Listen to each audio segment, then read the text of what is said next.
We have Gray Fitzsimons who's going to be commenting on the program. So all that volunteer help I appreciate. We also had a youth and family committee who embraced this idea of developing interactive kits. So the kits have been distributed through the Amesbury Public Library. I think we have a few more kits for the gristmill program. And if people are interested, they can contact me and I'll make them available. But you can see some of the support material that we have. I'm going to share my screen right now. On the Carriage Museum website, under the tab of programs, we have a sub-tab called Educational Programs. And there you can find a PDF for the gristmill and a PDF of the sawmill. And these booklets you can download and print, but what they do is they explore the history of milling and provide really kind of fun perspectives and activities about the story. So this is the PDF for the gristmill. Here's the sawmill. We worked with a local designer whose name is Shannon Carroll, and she generated these things that, you know, I hope you'll, after our program's done, you'll take a minute and you'll explore that material. It's pretty fun. Meryl Goldsmith is our new curator of online programming. So Meryl is working with me today as the host of this meeting. So this is, you know, the pivot that organizations are making so that we can be active and connected. And then Bonnie Brady, everyone knows as the program and campaign assistant. And, you know, it's amazing the help that Bonnie and Meryl have given to make this event what it is. You know, and I think what we're learning is we can do more of this, and that's something that we'll continue to offer. So for those who aren't signed up, you know, I'm going to guess most of you are, you know, get on our e-news and you can register for that from our website or send a message to me and we'll get you in, you know, become a member. And, you know, as we've talked already, you know, we're working very hard to expand our presence in Amesbury, and soon we'll have the Industrial History Center. So these kind of programs will be the sort of thing that we'll be offering live in person, you know, when we can, which, you know, we all hope will be sometime before the end of 2021. So that's what I got. I think, I guess it's time. We should jump in and get started. So my name is John Mayer. I'm the Executive Director of the Amesbury Carriage Museum. I welcome you all today for the second part of our program, the Early Industries of Amesbury. This has been new territory for the Carriage Museum. You know, when I started, we had a pretty clear and singular focus on carriages and the carriage industry, but gradually that's expanded. And we've looked at the built environment in downtown Amesbury, where, you know, we learned a lot about the textile industry and then also about auto bodybuilding. But we began to get very curious about the story of what came before textiles. What were the early industries of Amesbury? And one of the things about that question, that story, is it begins to evoke a feeling of what life was like in Amesbury in the 16 and 1700s. And we just realized how much there is to learn about that. The source material is very scarce, so it takes a lot of imagination. We're looking at a whole variety of materials. Some is the built environment, some are deeds, some is biographical information that we're able to find. But, you know, there are a lot of gaps in that. Our ultimate goal is to be able to create a feeling for what life was like and to use that understanding as a way to continue to build a connection to Amesbury and the built environment. It's really fun. It's a really fun story. we're different than a lot of communities. We talked a little bit in our morning program about the difference between kind of the experience of workers at Lowell and what that experience might be like in Amesbury. And I think what we're beginning to realize is that it was a blend of, workplaces and farms and being able to transition from one to the other. We really look forward to finding the stories of people that experience that. So that's part of what I hope you'll get a feeling for as we launch into our presentations today. So what we have, there's going to be 4 presenters, the volunteers who are part of this survey team. And each of us been, we've worked on this to make a 10-minute presentation. After every speaker is done, we can take, 1 or 2 questions via chat, and then we'll move to the next. And after the 4 presentations have been made, we have Gregory Fitzsimons, who will offer some general commentary about doing history around early industries like this. Gregory probably has some prepared remarks, but my hope is that when we get to the end, after Gregory's finished, that we can engage in a really fun and thoughtful conversation about early industries, about how we can continue developing this knowledge and where we'll go from here. So I hope that works. And I'm going to tee up our very first speaker, Larry Pearl. Larry, a member of our survey group, lives in Merrimack. We don't hold that against him. I first met Larry because he ran a small framing business. And then he got interested in the survey group because he was talking about the difference and similarities between Merrimack and Amesbury. So without any further ado, I'm going to turn the program over to Larry Pearl, who's going to share some insights about the early gristmills of Amesbury. Larry? Okay, thank you, John. Give me a moment because I have to share my screen. Okay, the host needs to let me do it. You now, sir, have permission. Thank you. Permission granted. Okay.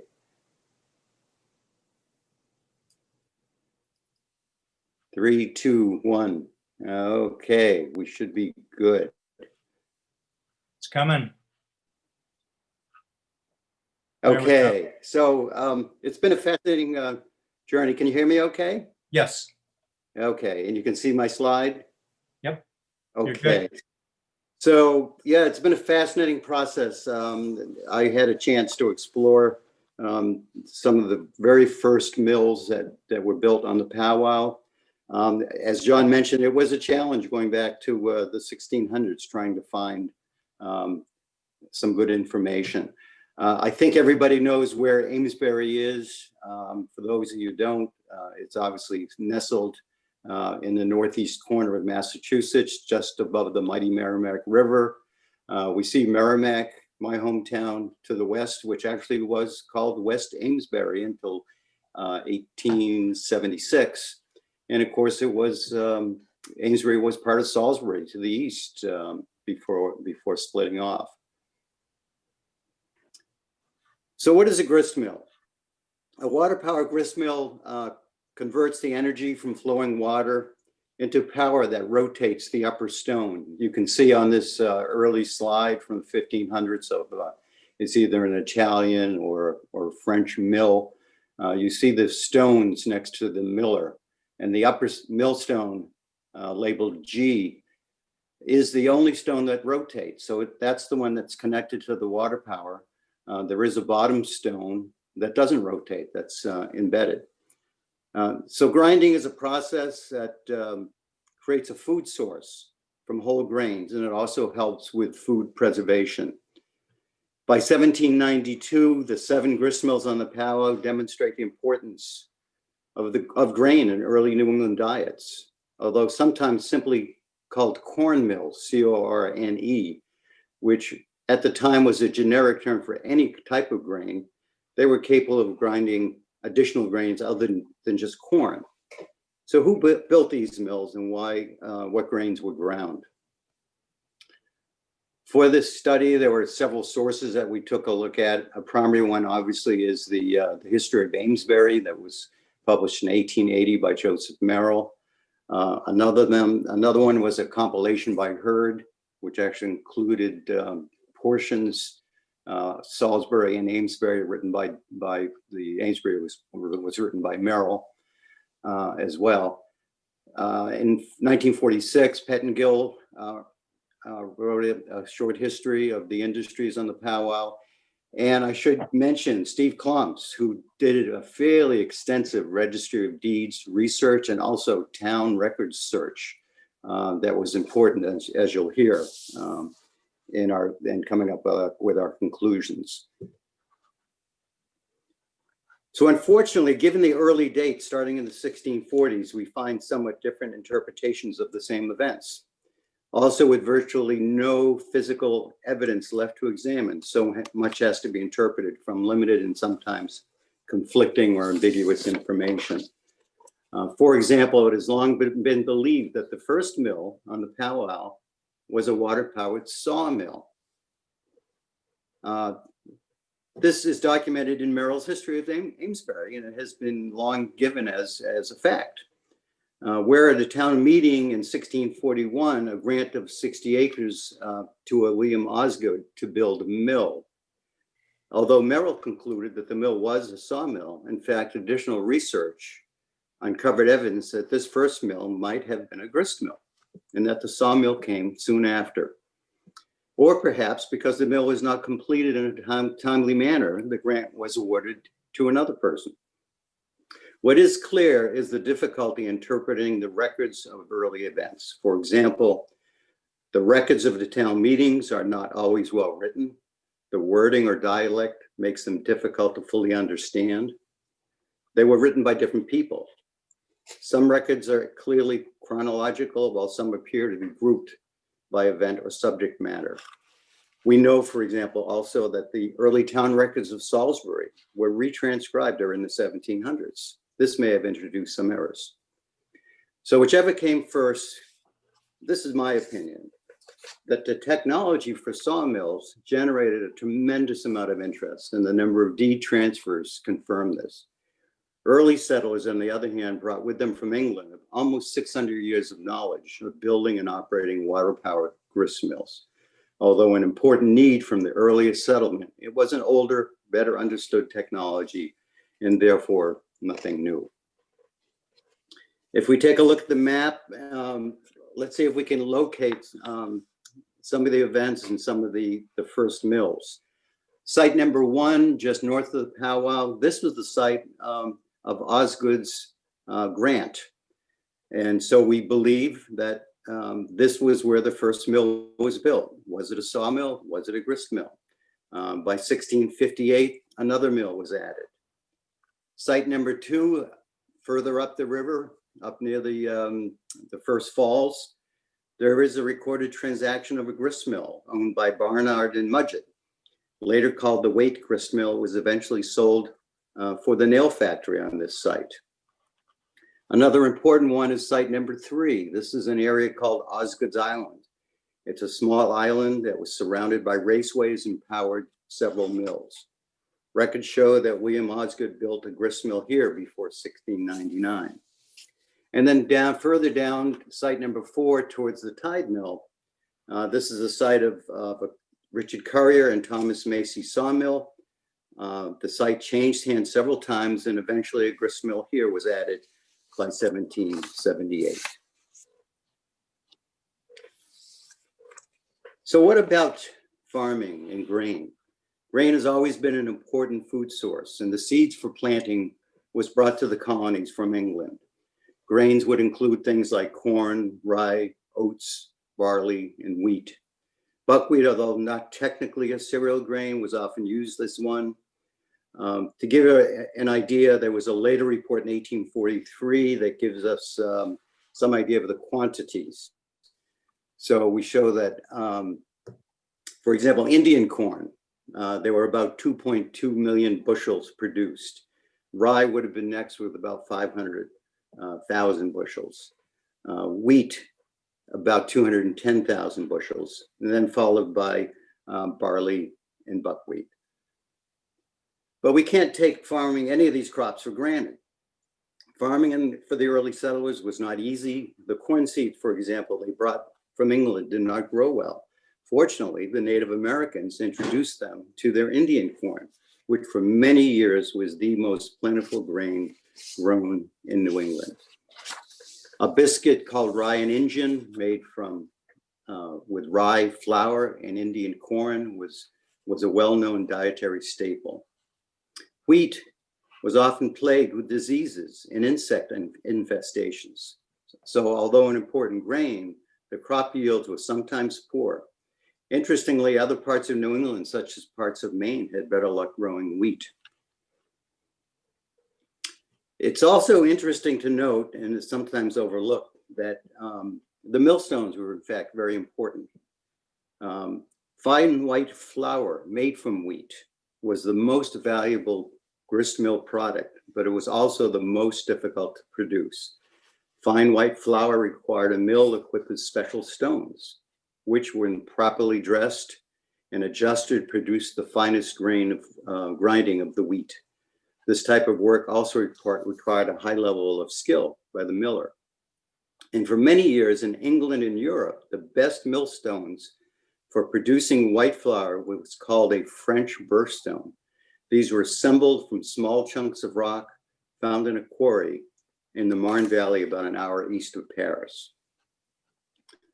So because of this, fine white flour continued to be imported into the colonies for many years, but it was an expensive item. So the types of wheat flour goods that we take for granted today, such as wheat breads, cakes, and muffins, were a delicacy and expensive, and thus often limited to special occasions.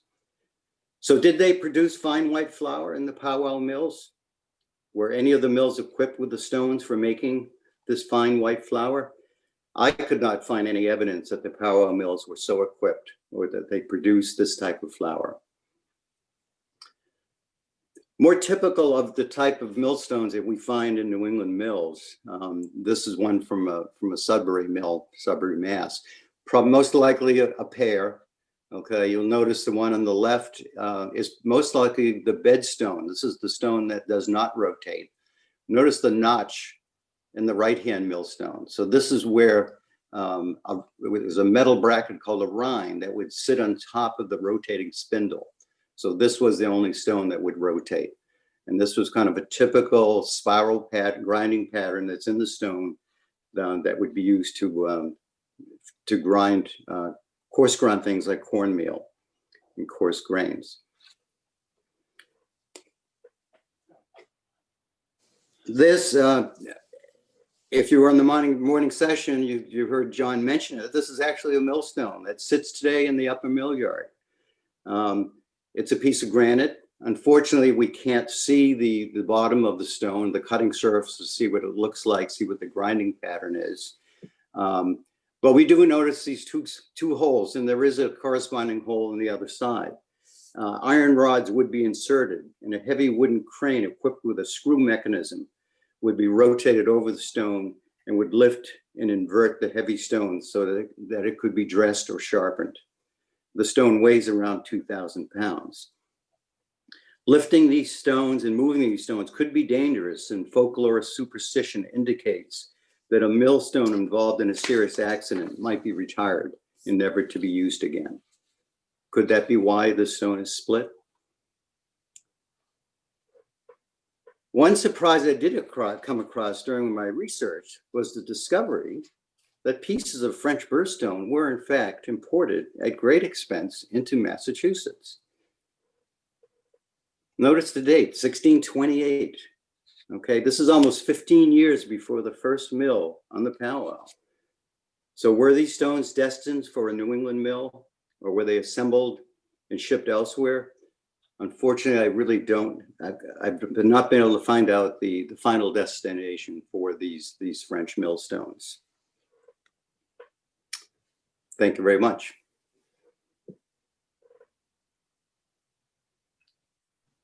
Very nice, Larry. I think we have an opportunity to take a question Meryl, do you want to be the moderator there, or should I do that? Absolutely. I can go. There's a question from Dave Soms. And Dave says, it's clear that grist mills were being built quite early by 1699, perhaps just prior to that first bloomery around 1710. These were taking advantage of the natural drop in elevation in the Powwow and then the construction of the upper dam in what became the mill yard. However, it may be worthwhile to point out that Lake Gardner did not exist in these early years, and many of us may not visualize that because we are so accustomed to the presence of that potential 1850 dam and the lake. It seems possible that the Powwow may have been moving more rapidly as a result when the waters entered the upper mill yard area and those first early grist mills. So I guess I'll comment first. I think Lake Gardner's 1870 I'm looking at, or 1880. So that was a product of later development. There was still a dam a little bit further up the Powwow that I think was part of the engineering of water powers on the river. But we do have pretty clear evidence that there were grist mills and then sawmills by the late 1640s or early 1650. And, the work that we've done with deeds show us where those locations were. Yes, and John, I think also, as you pointed out earlier this morning, there were actually multiple smaller dams along the river. Right. So, and that was part of written into where the mill seats were located. Right. So we do have a question from Anne Marie, who is saying, where did the granite millstones come from? We know that there were some imported from Europe, but Larry, what did you find in terms of granite? Well, Jet, certainly this area was had granite quarries. I mean, Rockport, I'm not sure of the dates, but obviously there was a very important granite quarry in Rockport, also in New Hampshire. Again, we don't know specifically given the dates, and even when this particular millstone that's in the upper mill yard, we don't know what the date of its use was. And then we'll take one more question from Kevin Coffey, who's asking about how frequently millstone would be dressed. And that's the process of sharpening the bottom, the pattern. Yeah, I think it varies on the type of stones. I know there's actually, French millstones were actually used at a beautifully restored grist mill that belonged to George Washington at Mount Vernon. And they still use that today. And it's believed that that millstone, when it was producing on a regular daily basis, might be sharpened as often as every 2 or 3 months. Obviously, the granite was probably long lasting, much longer lasting. So, all right, Larry, thank you. We'll have more opportunity for questions after Gray's commentary. So, Larry, thank you so much for your presentation. Okay. We're going to turn next to Ron Klodenski. And Ron, an engineer and technical writer, lives in Newburyport. He made the wise decision to reach out to the Carriage Museum when I was first starting. And Ron was one of the first members of our industrial survey team. So we worked together for almost 5 years, developing programs and tours and more like that. So Ron's program is going to explore the story of Osgood Sawmill on the Powwow. So Ron, there we go. Thank you, everyone.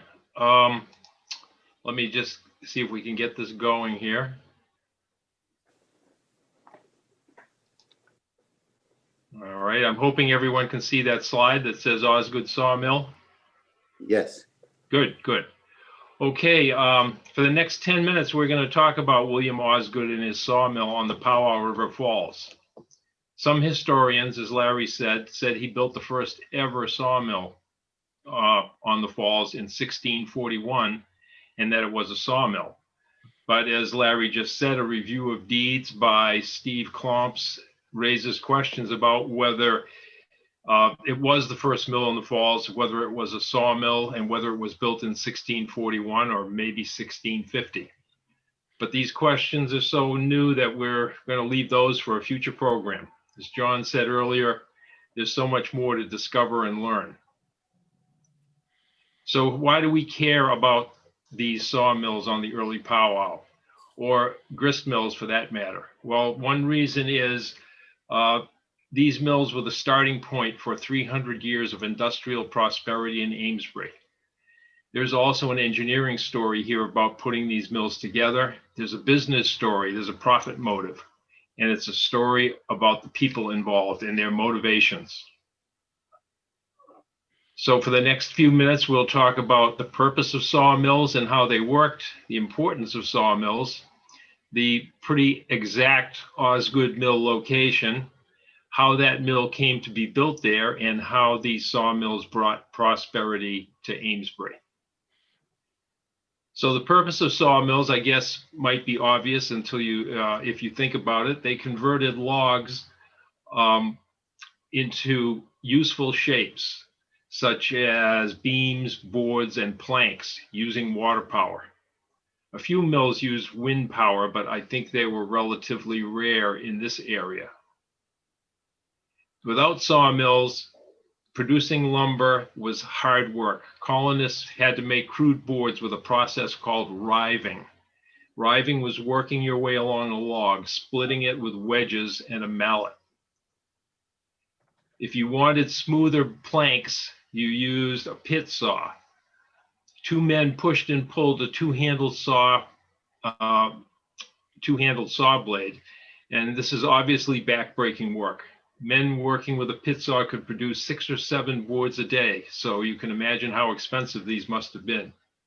Even after all that work, however, the rived or sawn lumber still needed further shaping and smoothing with hand saws and planes before it could be used. The sawmill was simply a mechanized pit saw. They took that pit saw blade and put it in a 4-sided frame called a sash. The sash is in a vertical track or channel so it can slide up and down, allowing the blade to cut. The sash moved the blade up and down about 120 strokes a minute, powered by an arm called the pitman arm, which you see here. It was connected to a crank on the water wheel. And you can guess at why it was called a pitman arm, because it replaced the man in the pit for the pit saw. If you want to look at another piece of the mechanism, there was also levers and cranks that rotated to actually advance the log toward the saw blade so that it would cut. It moved about 3/8 of an inch with every stroke of the saw blade.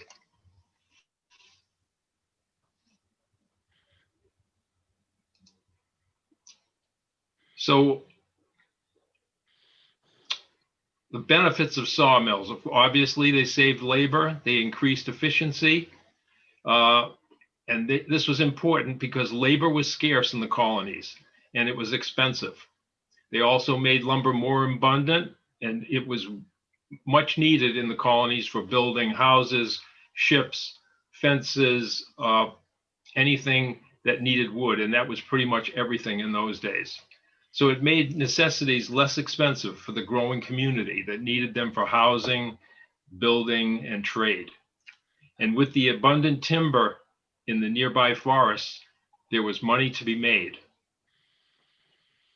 So that was about sawmills in general. Now we'll introduce you to William Osgood, who used this technology on the Powwow River Falls in what's now downtown Amesbury in 1641, or maybe it was 1650.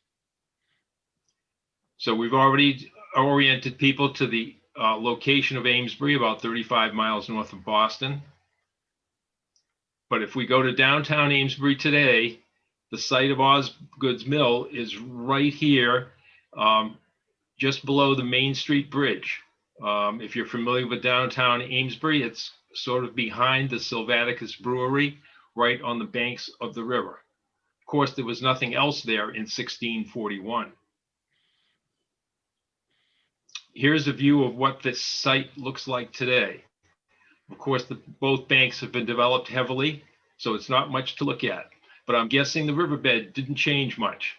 Water flowing downward drops probably 10 or 15 feet from the top of this image to the bottom. So Osgood had to make use of that drop in the water.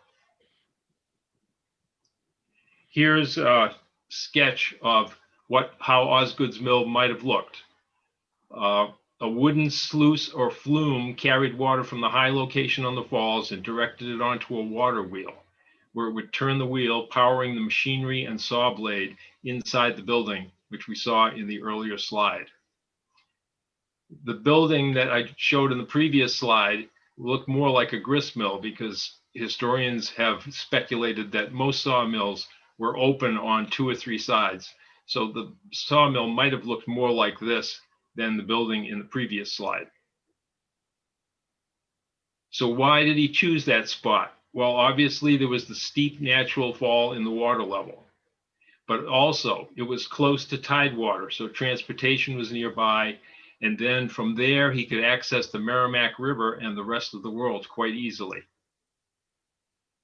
Here, this slide shows you the location in comparison to tidewater, and it's only 800 feet from the site of Osgood's mill here down to the tidewater. So it was easy for him to bring lumber down to that location or bring materials up to his sawmill for processing. This area where it says tidewater was also called Osgood's Landing. So that all fits in with this scenario. It's likely too, of course, that lumber and logs were carried by land in addition to using water transportation. Here's the start of the simple water route from Osgood's mill to the rest of the world. It's shown on an 1825 Hales map. The 2 miles of flat brackish water between the Powwow Falls and the Merrimack River made it an easy trip, and in fact made the Powwow River like an access ramp on a busy interstate highway. From the mouth of the Powwow to the Atlantic was a mere 7 miles. So from the base of the Powwow Falls, a few feet from Osgood's mill, you could load your product onto a boat and send it anywhere in the civilized world in the 1600s. You could also receive raw materials and supplies the same way. So how did the mill get built there? Well, it took some organizing. The town leaders knew they had a valuable resource, the falls, available to develop for the benefit of the town. Some historians say the settlers of Salisbury and today's Amesbury came here because they knew about the falls. But they needed a plan to develop this resource. They had one by 1641. Somehow they knew about William Osgood, who lived across the Merrimack River in Newbury. As a millwright, he knew how to build mills. So Salisbury leaders decided to recruit Osgood with his millwright and carpentry skills and entice him to move across the Merrimack to start a mill going on the Powwow.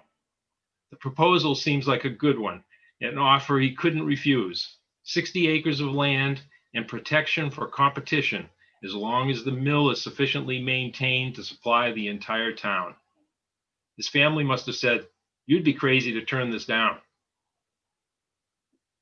So Osgood took the offer, either in 1641 or 1650, and established his sawmill business. He took a risk. How could he be sure of success? As with any successful business, he had to pay attention to the profit, a difference between his revenue and his expenses. Revenue, of course, came from the sale of lumber or bartering it for things he needed or wanted. He also had his expenses, as you'd expect, and here's a list of a few of them. You may be able to think of others. But by the end of each season or year, it's likely that Osgood was making money. Otherwise, why would he have continued his operation? Osgood's mill and other mills brought prosperity. Demand for lumber and other wood products was great. By 1656, in fact, the town issued a grant for a second sawmill to be built by Macy and Currier near Osgood's mill. So Osgood must have had more demand than he could satisfy. All this success and wealth helped change the harsh Puritan culture of the time too, according to one historian. By 1700, worldly rewards like wealth from sawmills made the old Puritan doctrine of self-denial seem less compelling. Historian Richard Candy discovered that men with major interests in sawmills in Massachusetts Bay were in the upper 5% of the wealthiest men. Even those with smaller interests were up in the 25% area. Mills elevated several men to the elite of provincial society. The desire for success and wealth apparently drew others to the Powwow Falls. Multiple sawmills would be operating almost side by side by the late 1700s. Many other types of mills were there too. Amesbury had been established as an industrial center. So here's what Osgood started, an industrialized Amesbury in 1792, about 150 years after Osgood built his mill. The stars indicate the 5 sawmills that existed in 1792. Here's where Osgood's mill was, and you'll see there are 4 others on this map by Mike Prendergast. These included grist mills, oil mills, fulling mills, a snuff mill, and an iron works. So thank you for your attention. Ron, that was great. Thank you so much. It's nice to get some context for these early mills that we're developing. So do we have a question for Ron about the sawmills? I think one piece that I'm always very interested in, what they would have looked like, if we could have seen them in operation. And, if we worked on the program and looked, it's been hard to find really good examples. Ron, did you in your work come across something that stood out to you? I'm sorry, John, your audio dropped out in the middle of your question. Yeah, no, I was just curious with your research, if you were able to discover an example of a water-powered sawmill, up and down sawmill that, you felt was useful. Yes, there are quite a few videos online that show up and down sawmills. Of course, the videos are obviously more recent than colonial days. There are some videos from Sturbridge Village and other places that actually show the operation. And it would have been nice to include a little bit of that footage. Well, great. Well, we'll thank you, Ron. That's We do have a question, John. oh, okay. Yeah. Susan Kosos is asking what kinds of wood were used. Oh, that's a good question, Susan. From my research, it indicates that most of the wood that was cut was pine because it was soft, it was easy to cut down, and it was easy to saw. But there is evidence that from some of the inventories that they did have blades that were suitable for cutting oak. So oak was also cut, but on a more limited basis, just because it took longer and was more difficult to work with. It had to be cut into 4 pieces before it ran, 4 sections before it ran into the mill, so that it would not overpower the saw. And Kathleen Moore wants to, I'm sorry, I missed a question. Emily Murphy was first, and she said, not really a question, but a comment. One of the products of the Saugus Iron Works was saw blades.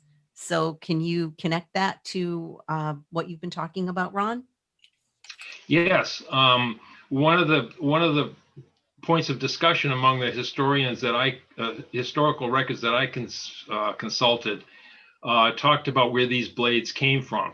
Many of them were imported from England because England was sort of a center of iron and steel making technology. So importing them was a major source, but these sources say that they were also being made here in the colonies.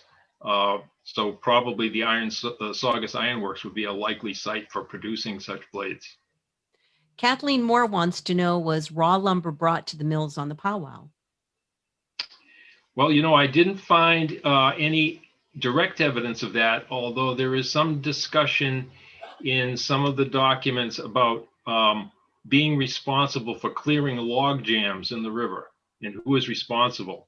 So it appears that, yes, logs did get floated down the Powwow to reach the mill, although I have heard stories of them being transported by a wagon or ox cart along land routes too.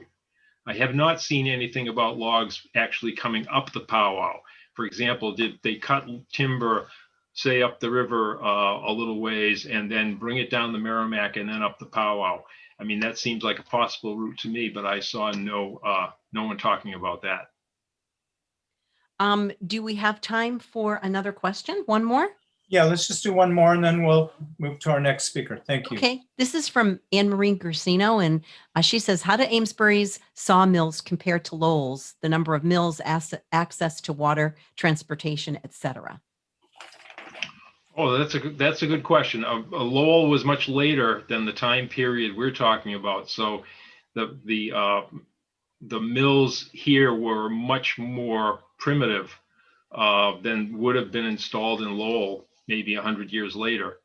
But I guess I really can't address that. I don't know much about that, but it's a good question for us to look into. And we might be able to shed a little bit more light with Gray when we get to the commentary. So I'm going to thank you for the questions, and Ron, thank you for the excellent presentation. And we'll move to our next speaker. So with that in mind, I guess I'm going to jump ahead. Steve Klomps. I wonder if I can introduce you. Steve is a member of the Industrial Survey team. Steve been a longtime resident of Amesbury, done incredible research. He's on the board of the Bartlett Museum. He's a member of the Amesbury Historical Commission and has just an incredible enthusiasm for Amesbury history. So Steve, I'm going to turn it over to you and you can give us an overview of shipbuilding on the Powwow. Welcome, Steve. Thank you, John.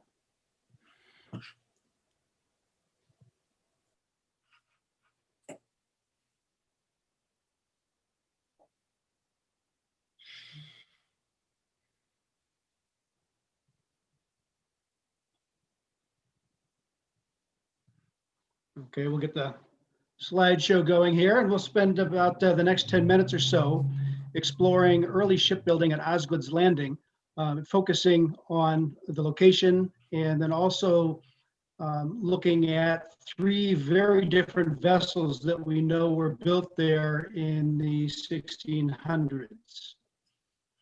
To start off with, I wanted to show this map that we've all seen before that shows on the far right the location of Osgood's Landing, which was located at the head of the tidewater of the Powwow River. It was a level piece of land that was ideal for shipbuilding. You could easily launch a completed vessel into the tidewaters at high tide.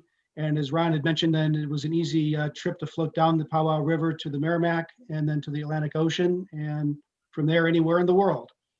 It was located just a short distance downriver from Osgood Sawmill, which we know was operating by 1652, probably under a 1650 grant that we have records of. And although it's a little bit later than the scope that I'm talking about in the 17th century, but I've noted on the far left the ironworks that were established by William Morrill, we know at least by 1717. This just shows the continued development of activity along the Powwow River to support all of the industrial activity, as iron was a very key portion of shipbuilding as well as raw lumber. This is a cast of characters of the skilled labor that was available in Salisbury, Amesbury in the 17th century related to shipbuilding activity. On the upper left, we have William Osgood, who was the millwright who established the sawmill. Robert Quimby, just below him, was a son-in-law of William Osgood. He is first recorded in Salisbury in 1646, and he retired from shipbuilding at Osgood's Landing in 1675 and then died in 1677. In the center, up above, we have Abraham Morrill, who was one of the early settlers of Salisbury. He was a blacksmith, and we assumed that he would be forging ironwork for the early vessels that were being built at Osgood's Landing. In fact, when he died in 1662, the probate of his inventory shows that he was a part owner of a vessel, which would indicate his ownership interest from forging the ironwork. After his death, his widow married Thomas Mudgett, who was another shipwright who came to Amesbury probably late 1650s, early 1660s. We don't know his origin, probably English trained.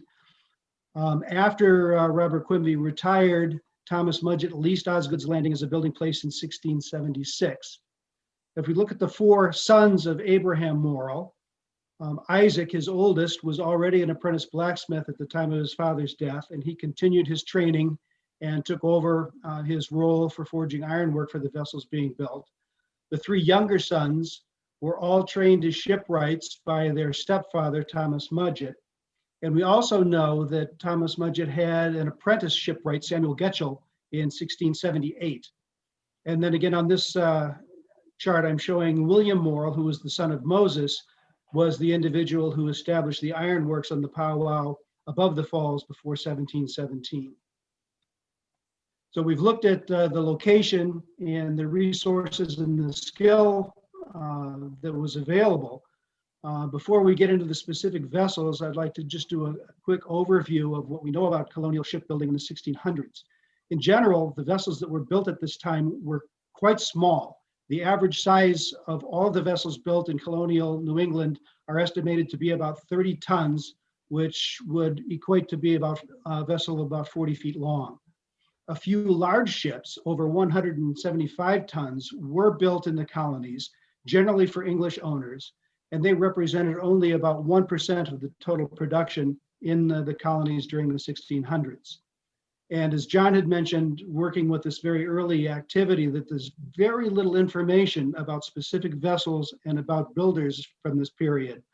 But we are very fortunate in that we do have information that will allow me to cover some of the vessels we'll be talking about. The first one we can apply from a deposition made by Nathan Gould of Salisbury, who says when he came to Amesbury or Salisbury in 1652, he went to see Osgood's mill and noted that it was already in operations. And he was told by others that plank for Goodman Graves' vessel was sawn by the mill. He goes on to say that the vessel was gone, but he had seen it since in Boston. Now, what's interesting about this is it's one of the very earliest records of water sawn plank used for shipbuilding in Massachusetts Bay Colony. The wording is somewhat vague, but it implies that the vessel was built at Osgood's Landing and then was transported or sailed to Boston. From colonial records, we know that Thomas Graves in 1652-53 was transporting bar iron from the early ironworks at Saugus and Braintree to Salem and Boston by a boat. And that's all it says in the records. But we also know from the records that the shallop was the most common type of boat that was used in New England until about the year 1660. So we're basically from these records implying that the vessel built probably by Robert Quimby in 1652 at Osgood's Landing for Thomas Graves was most likely a shallop. And using ship models is a very good way to understand likely what these vessels look like. This is a model of the Mayflower shallop from 1620 that was most likely or similar to what was being built. It has no deck, a single mast, and would have been good to transport materials for short distances along the coast. For those of you who have been driving down Lower Main Street this past year, this is a picture of the Mayflower shallop that is at Lowell's Boat Shop for restoration in conjunction with the 400th anniversary of Plymouth. The second vessel we'll take a look at dates from after Thomas Mudgett leased the landing for his building yard. We have a wonderful, very rare document that is preserved in the old Norfolk County deeds, which is the actual agreement whereby Thomas Mudgett leased the landing. And under the agreement, he was required to pay Osgood 50 shillings for every vessel of 20 tons or larger that he built, and it was payable at the time of launching. We know that by 1676, Thomas Mudgett owned half an interest in Osgood Sawmill. And in a court deposition from April 1679, we know that Mudgett had cut 80,000 to 90,000 feet of boards and plank on his millwright. Now, this was kind of surprising because it's a tremendous amount of material and actually far more than would be needed to build a small vessel of some 20 tons.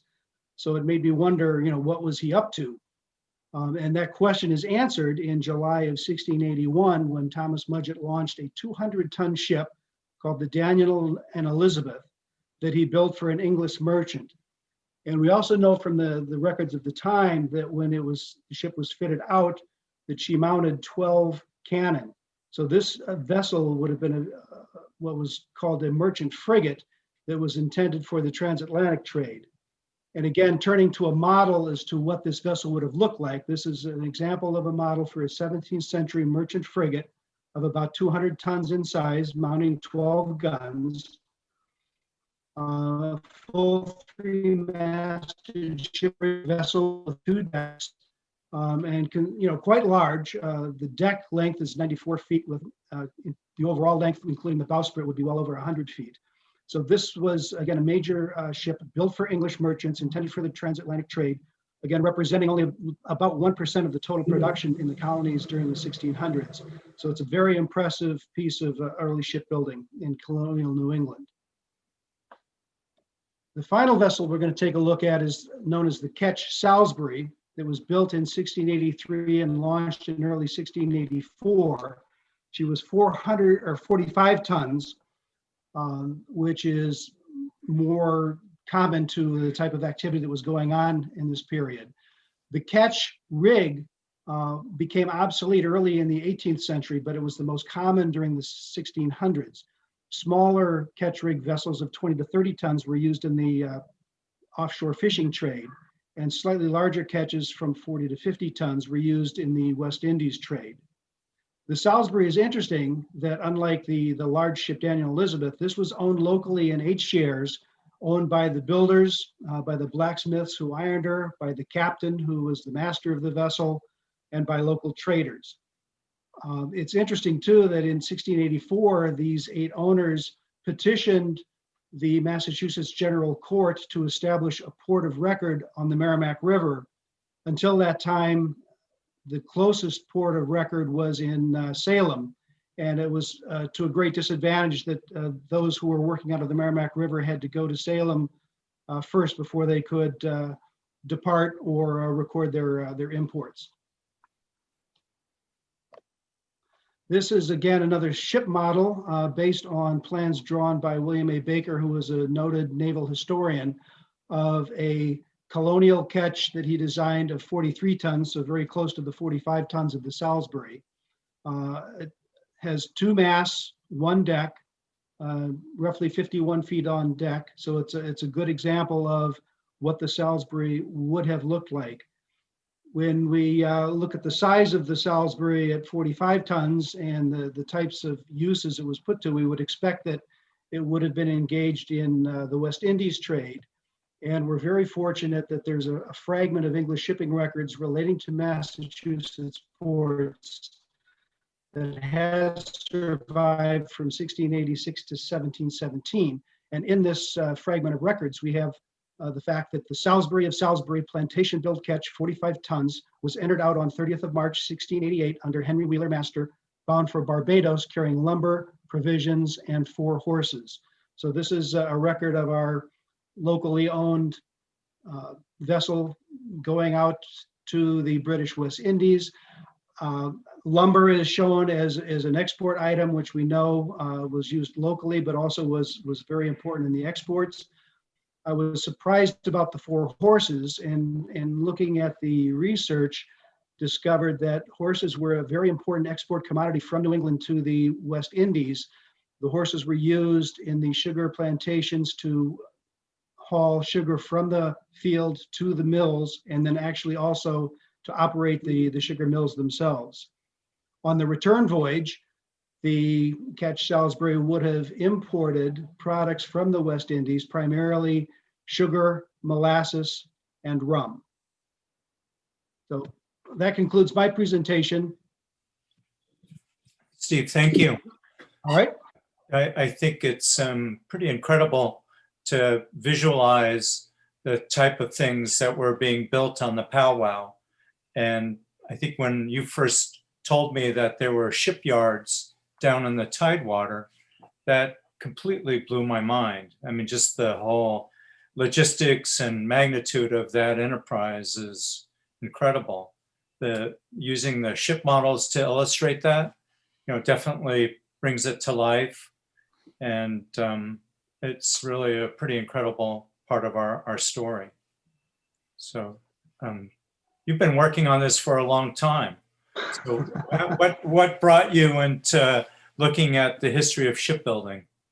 Well, when I moved to Pleasant Valley and bought an old shipwright's house on the river, Okay. I was interested to learn the history. And when I was talking to the family who owned the house, it turns out from 1667, she challenged me to find the record in the deeds. And as I was going back into the early colonial records, I kept finding activity of shipwrights buying property on the river back to the 1650s, 1660s, and hadn't really seen any reference to that in any published material. So it really got me thinking that this was something to research and to try and tell. That's very cool. I have enjoyed living in old houses pretty much most of my adult life. And this is a great example and a good argument of how being part of an old house, you really get connected to the people who lived in it before and then the past. So I see one question from Anne Marie. And so it's a question of how many ships would have been built in Amesbury, Salisbury, and how might that compare to the kind of activity that was happening in Newburyport? It's a very interesting question. In the research I've been doing from the 1600s all the way through to the end of the shipbuilding period in Amesbury, which corresponds approximately with the Civil War, I've been able to document well over 1,000 registered vessels. The traditional number is about 600, which is taken from the Newburyport Ship Registry, but there are a number of vessels, primarily in Salem and Boston, that were built on the Merrimack River in Amesbury, Salisbury, that were not registered in Newburyport. So that's why the number has increased. And it's interesting, the heyday of Amesbury shipbuilding was from the Revolution to just after the War of 1812. And when I compared the number of vessels launched from Salisbury, Amesbury, which was on the north bank, to the number of vessels launched from Newburyport on the south bank, it turns out that Amesbury, Salisbury actually built more vessels by not a large margin, but more than they built in Newburyport. And it was really after the War of 1812 that then the South Bank with Newburyport really took off, and Amesbury shifted actually away from shipbuilding and into carriages, textiles, and other industries. Interesting.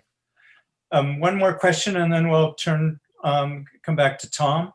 And Ron is wondering, what the largest ship that you've discovered that was built on the Powwow. So what was the biggest? The largest on the Powwow actually quite surprised me. And it's also the last one I found, is on the site of what was Osgood's Landing, later known as Salisbury Mills Landing. In 1813, a local shipwright named Ephraim Wadley built a 392-ton ship called the Galen for Boston owners. Wow. Which is pretty amazing because by that time, the bridge over the Merrimack River, the chain bridge, was already built. There was also a bridge across the mouth of the Powwow River. We know that the Galen had a breadth of beam of 26 feet. So the span of the drawbridge at the mouth of the Powwow had to be at least that to fit that through. And then in these later years, they would have built just the hull of the vessel, floated that down the Powwow, then down the Merrimack to Newburyport, where she would have been masted and rigged. Great. quickly, Ron, saying do you know how long the Galen was? How many feet? On deck, about 112 feet. So with bowsprit included, it would have been, probably about Wow. 150 in total. That's amazing. Okay. Well, we will have more opportunity for questions and discussion after Gray's commentary. I'm going to pivot back, and I'm happy to introduce Tom Murphy. Tom is a member of the Amesbury Carriage Museum Board of Directors, but he has passion and enthusiasm for learning and all things mechanical. He's jumped right into that. I mean, the first project I think Tom worked on was the bark industry or leather works that were on the back river. But Tom will be talking today about the oil mills. And I'll turn it over to you, Tom. Thank you. Welcome to our exploration of linseed oil mills in Amesbury before 1825. The 1792 description of Amesbury mills mentions 2 mills powered by the Powwow that were used to turn flaxseed into linseed oil.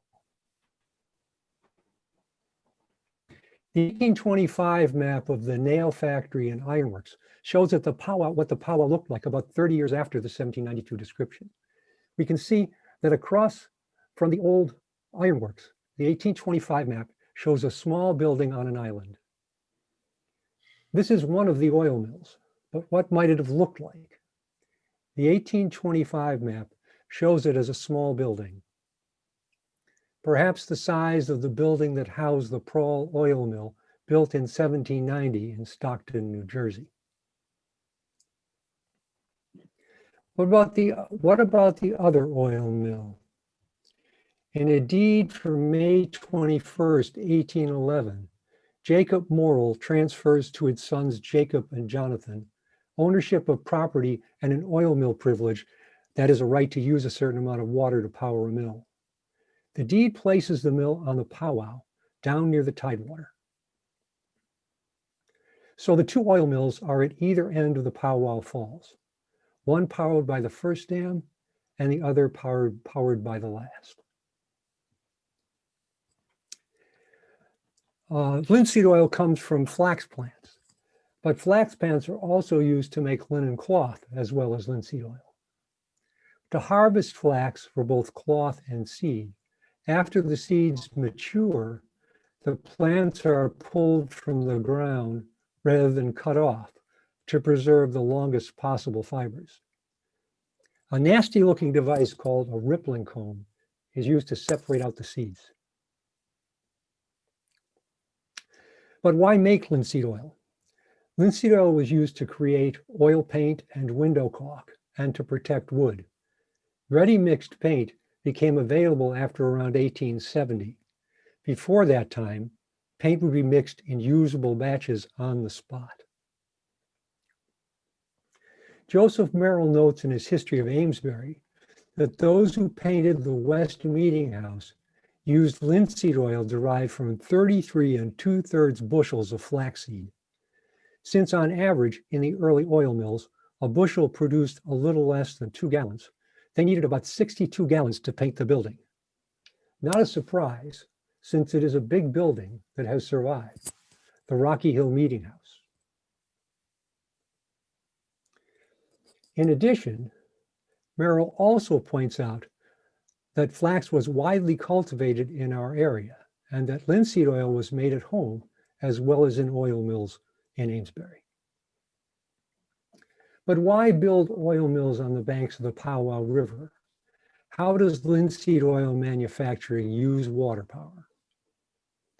There are 4 steps involved in making linseed oil: cleaning, crushing, cooking, and pressing. The seeds are cleaned not by washing, but by sorting out the debris that is not seed. One way to do this is with a rolling screen turned by a water wheel. Another device to accomplish the same task is the fanning mill, which uses the circular motion to turn a fan which blows away the finest particles. The second step is crushing the seed to crack open the husks and create an oily paste. Here, the water power is used to turn a cam that would lift an iron-tipped stamping pole that would then drop onto the flax seed in a mortar.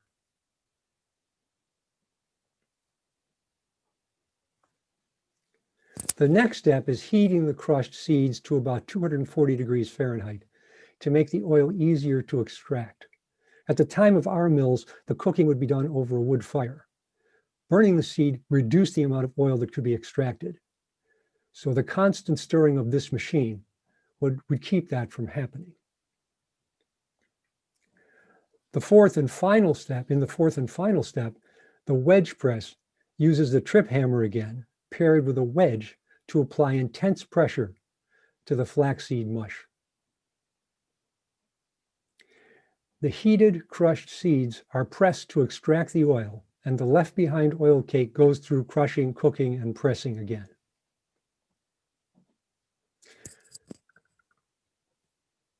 The Statement of the Arts and Manufactures of the United States of America for the year 1810, published in 1813, shows only 2 linseed oil mills in Essex County, most likely the Amesbury-Salisbury mills, that processed about 24,200 pounds of flaxseed. This is not much compared to the western counties of Massachusetts, which raised more flax and therefore processed more seeds and produced more oil. They also had more use for the meal cake to feed livestock. That year, it turned out that we produced less than 2% of the state's output of linseed oil. Until around 1820, flax was grown in America primarily to be spun into linen cloth. This homespun was produced at home from flax grown on an acre or so of land, as Merrill noted was the case in Amesbury-Salisbury. As you can see from the data, in 1810, more cloth was made in the United States from linen than from cotton. However, the future is rearing its head because in 1810 in Massachusetts, 36,000 yards of cotton were produced in manufacturing establishments. This small local industry of linseed oil manufacturing could easily be pushed out by the water-hungry behemoth of the textile industry slouching toward Amesbury, and by 1827, both oil mills were gone. So, the increased availability of cheap cotton cloth, both imported and manufactured, reduces the amount of linen being made in Amesbury homes, and as a result, less flax is grown and fewer seeds produced.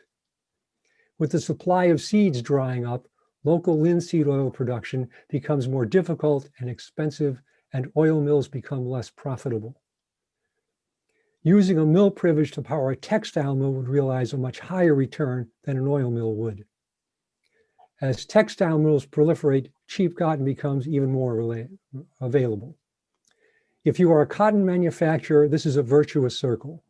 If you are a linseed oil manufacturer, it is a vicious circle that ultimately leads to the end of linseed oil manufacturing in early Amesbury and the end of this presentation. Nicely done, Tom. That was excellent. I think, you know, what's incredible is kind of recognizing the diversity of activity that was on the river. And then thinking about oil, you know, the linseed oil as such an important commodity. So again, you know, it makes me want to jump back in time and to see what was happening in these early mills.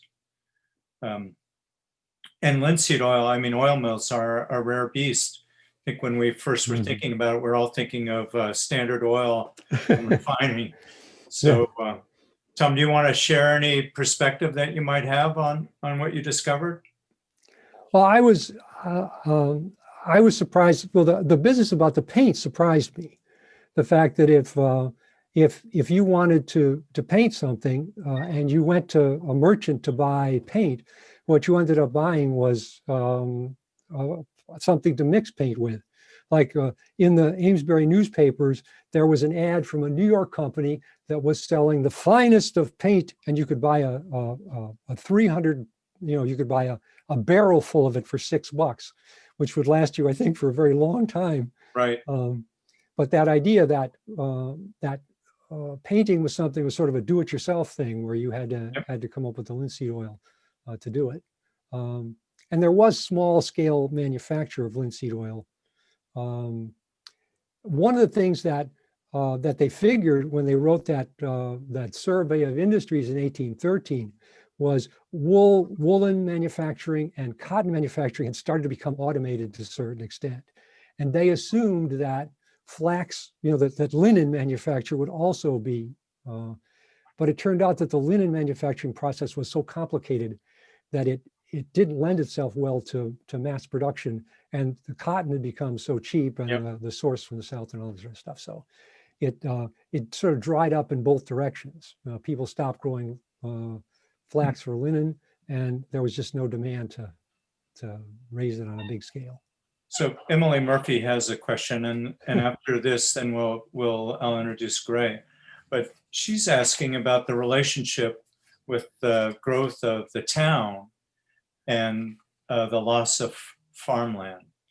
So, I think this begins to speak to that dynamic of, what was the nature of this village that was thinly settled as Amesbury that eventually developed. Do you have any insights about that? Well, one of the things was that there really wasn't a lot of large scale flax growth. And I suppose as, that's sort of another factor as more and more families got involved in manufacturing and production, there were fewer and fewer farms, though there was farming in Amesbury, well into the 19th century.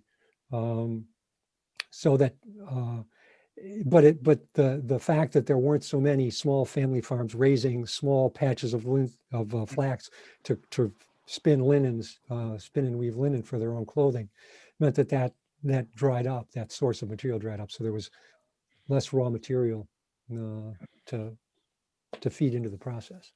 And then one last question from Greg Calling, which has to do with the chaff that was generated from the cleaning process. So I see that, is that flammable? Was there something in the production that yielded a specific layout of these buildings? Well, I know that there was a tendency to store the linseed oil in a separate building from where it was produced, because you had lots of fire and all that sort of stuff going on. I don't know, but that's an interesting point about what's the degree of ventilation and all that sort of stuff. It's like the sawdust in the carriage factories, there's something that have to be controlled. I don't know whether they was a separate building. Well, I guess this is grist for our mill to learn a little bit more about. So thank you, Tom. It's really a nice presentation. And once again, thanks to the other presenters. So what I want to do now is introduce Gray Fitzsimons, who has been roped into a challenging task of providing some commentary about these 4 presentations that we've heard. And Gray early on became a colleague of mine here in Amesbury. I actually knew Gray when I was working in Manchester in the 90s. A Gray historian at Lowell's National Park, active with the Lowell Historical Society, and a PhD in education, and now doing work for the University of Mass at Lowell on Portuguese community. Thank you, Gray, for being part of this. And, you have the floor. I'll let you do your presentation. And, we can then open it up for more questions and commentary. And, I hope this is a nice way to come to close with our program today. So thank you for being with us. Sure. Thank you, John. It's a privilege. First of all, before I begin, I just want to say these were 4 exceptionally good presentations, and good in terms of just not just the content, but also impressive in the research sources that were used. And I also have to say, and I'll touch on this in a second, the visuals were especially outstanding. And I think there's some application for using not only the content, but also the visuals. But I want to keep my remarks very brief. I just want to make 3 general points. The first is, and I think these are all pretty obvious to everybody, but I think they're worth saying. The first is, I think these presentations really do demonstrate the importance of specialized local histories collectively for a greater understanding of a particular locale or even a region, locale such as Amesbury. And I think an application to these, John, this is probably striking you as well, is that with the new Amesbury Industrial History Center, that will have temporary exhibits. Obviously, you could use these 4 presentations in the visuals with a little curation and create a temporary exhibit on Amesbury's colonial industries. Again, you know, there are a wealth of works on colonial industry, but really, this is collectively a wonderful set on Amesbury. And so I could envision, you know, maybe one of the first exhibits in the History Center being one based on these 4 presentations. So anyway, I hope you guys are open to that. I think that that could really be a good draw for the opening of the History Center. Secondly, again, I think that the challenge of the limitation of the numbers of sources doing colonial history really does pose a challenge. I guess it's Steve Klomps who did so much work with deeds. Is that correct? Yep. Yes. Really, just absolutely invaluable. I also want to note too that Larry made a very interesting point about using transcripts from town meetings in the colonial period, 1600s, 1700s. And that, first of all, it's a challenge to read the handwriting of these minutes. And it's also, Larry made a very good point too about understanding the dialect, the terms that are used, because obviously that changes over time and understandings of that dialect change over time. So it really does pose a challenge. And so in other words, it's important to kind of analyze what's being said and how it's being said. And you can't really kind of just take it verbatim. And I think that Larry made a good point about that. You know, again, the other thing I want to mention too, that I think all of you did very well, and I really think this is something that many historians don't do enough of, which is to actually go to the places that they're writing about and explore the landscapes and the environment, because by kind of immersing yourself in the place, you can begin to, in fact, get some insights into the topic that you're writing about. And even, you know, perhaps if you're lucky enough, finding some physical evidence that, again, will play a role in your research and your writing. Not to mention your imagination and thinking about, the past and what you see today. And finally, the third and final comment I want to make then is, and I think this is a challenge for all of us, including me, who do local history, and that is the importance of contextualizing your findings with the broader scholarship.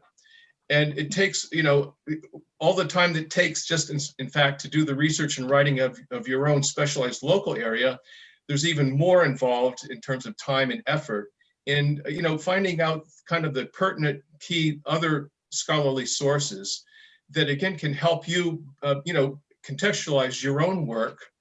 So to give it kind of a greater meaning and understanding. And it also obviously helps you, evaluate the significance of what you have found with what others have found. So those are the three general comments to make. And again, I just want to congratulate all four presenters. I think they excelled in all of these areas. So congratulations.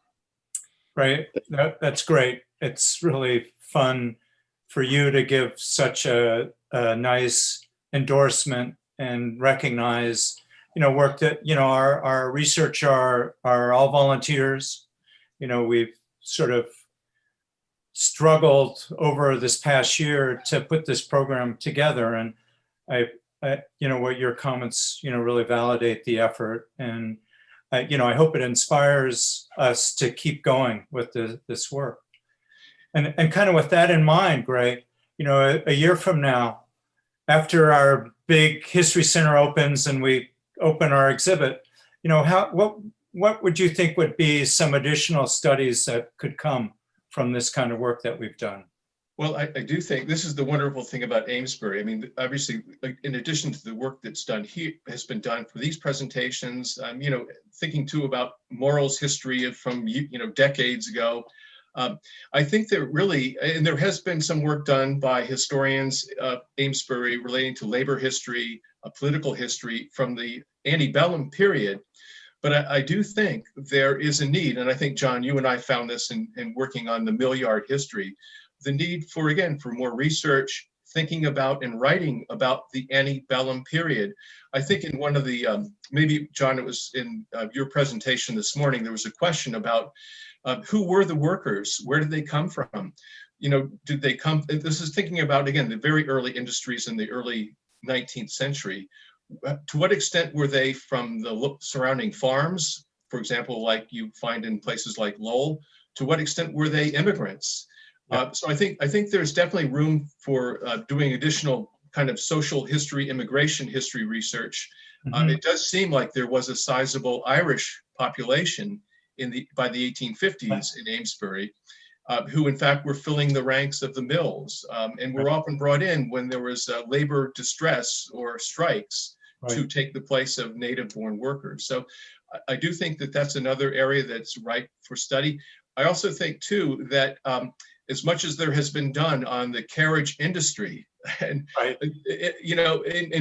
mainly in the major centers of carriage production, I found that there still is very much needed work on Amesbury's carriage industry in the late 19th and early 20th century. Yeah. I think those are excellent points. And from my standpoint, there's frustration just in finding the source material, but the ultimate, form that takes are the stories about the people, to the extent that can be illustrated with things, with the context you're talking about. But when we're able to develop a narrative that tells the human experience, it really opens a window for people to understand what life was like at these different times. And I think that's really the fun work. I see there's a comment from Pat Malone. Let's see, comparative studies, other water-powered industrial sites, Fall River, another town with the steep river at Tidewater. Pat, do you want to jump in and offer some comments? Oh, you're muted. Let me see. You've got I can do that. Yeah, I pointed out when I spoke in Amesbury that that Fall River was strikingly similar in that it had a very steep falls of just over 100 feet with minimal flow, but it went directly into Tidewater with access to the sea. So in many ways, there was a great deal of similarity. Fall River, of course, became a gigantic industrial operation, the largest of the American textile cities. But in the early period, they both had ironworks, they both had nail works, they both made machinery, and they had extensive early textile mills, gristmills, and sawmills. It's interesting, yeah. Well, we should make a trip. I think there wasn't, didn't you share with us a survey of Fall River mills from a couple of years ago? Was that something that just came out? A few years ago, I did some survey work with Fall River. Son is now the superintendent of schools, and he was the the Secretary of Education in Massachusetts and a big fan of the Amesbury school system. Oh, awesome. So you've got one contact there who would be welcome, I think, in both communities. That's awesome. That's great. Yeah, thank you. Well, I have enjoyed, as we sort of put together the Amesbury story, connecting with other towns, whether it's Lowell or New Bedford or Salem and Newburyport. It's always interesting to see that. Greg Calling has a question, and it's interesting, and this speaks a little bit to doing those personal stories. Greg's just moved into the Justin Morrill birthplace in Stafford, Vermont, and is wondering if there's a connection between the Morrills of Vermont and the Morrills of Amesbury. And I guess I'm not sure we're going to be able to answer that, but Greg, I think we welcome you back into the survey group, and we'll feed you whatever information we can so you can do that research. Sure. Be happy to. Yeah.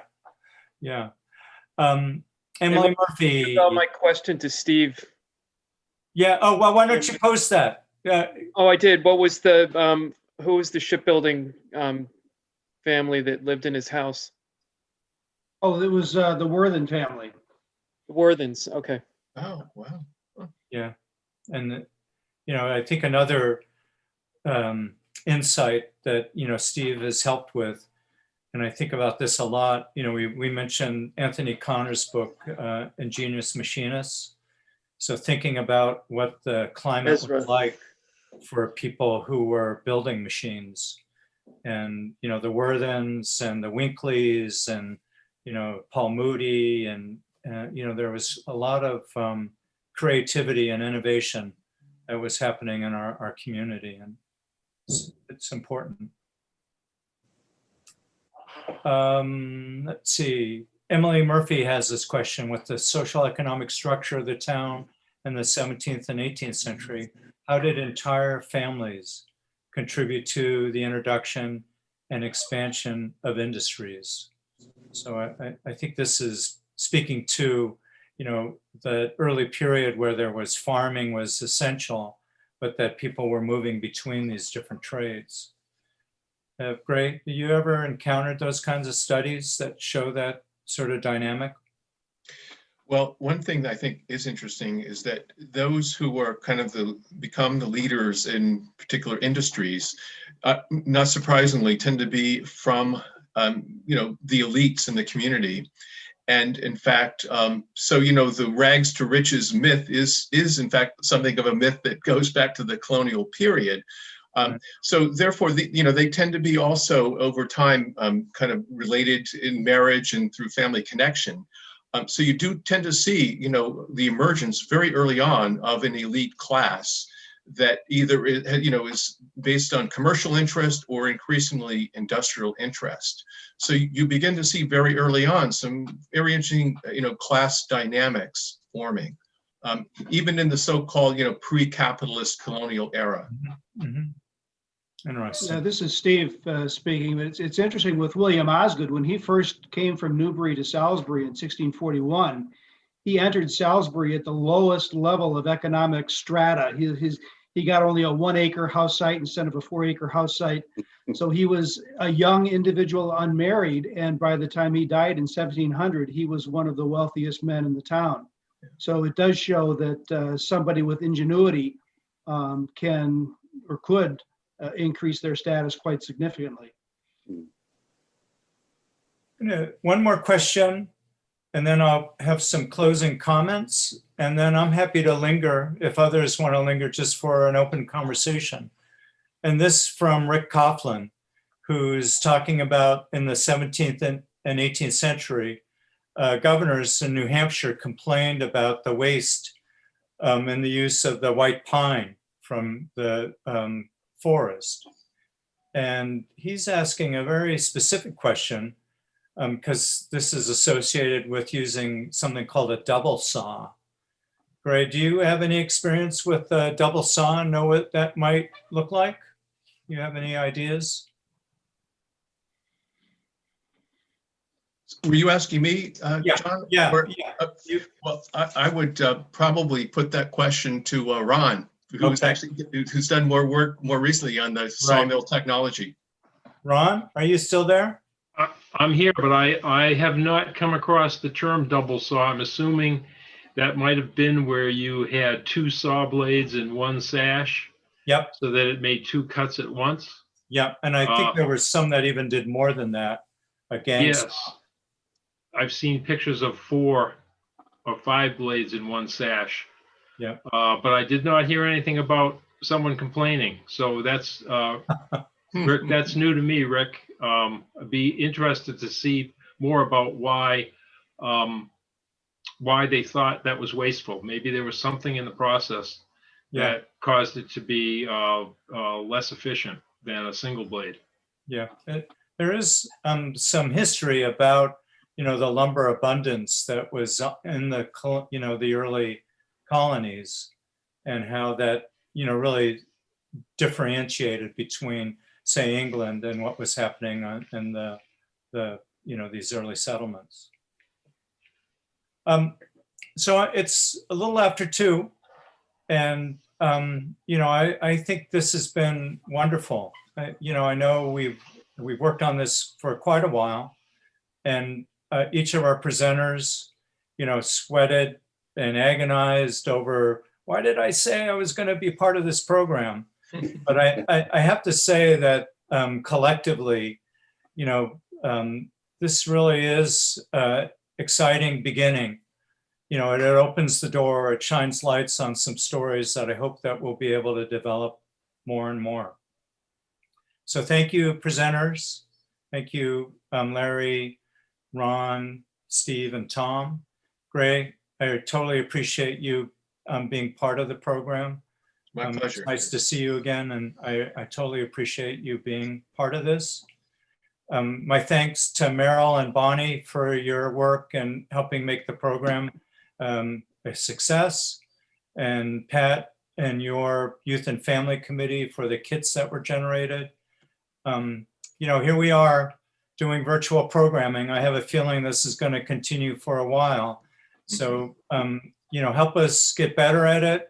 I know we're going to be sending out an evaluation a little bit later, and I welcome everybody to offer your commentary, give us feedback, let us know how we could do better, what other topics you'd like to see. And, even more than that, keep involved with the museum. This has been heartbreak for me. I think we were all feeling like when 2020 came around that the Carriage Museum was really feeling the growth in our community. And the virus has pushed that aside, and, little by little, we're trying to get out there again. So I hope you'll, stay involved with us and help us to the very next thing. We'll try and message everybody as these resources take form, and that is another element of this virtual environment where we've created more resources on our website to make it so that people can participate in our programs. So thank you, everybody.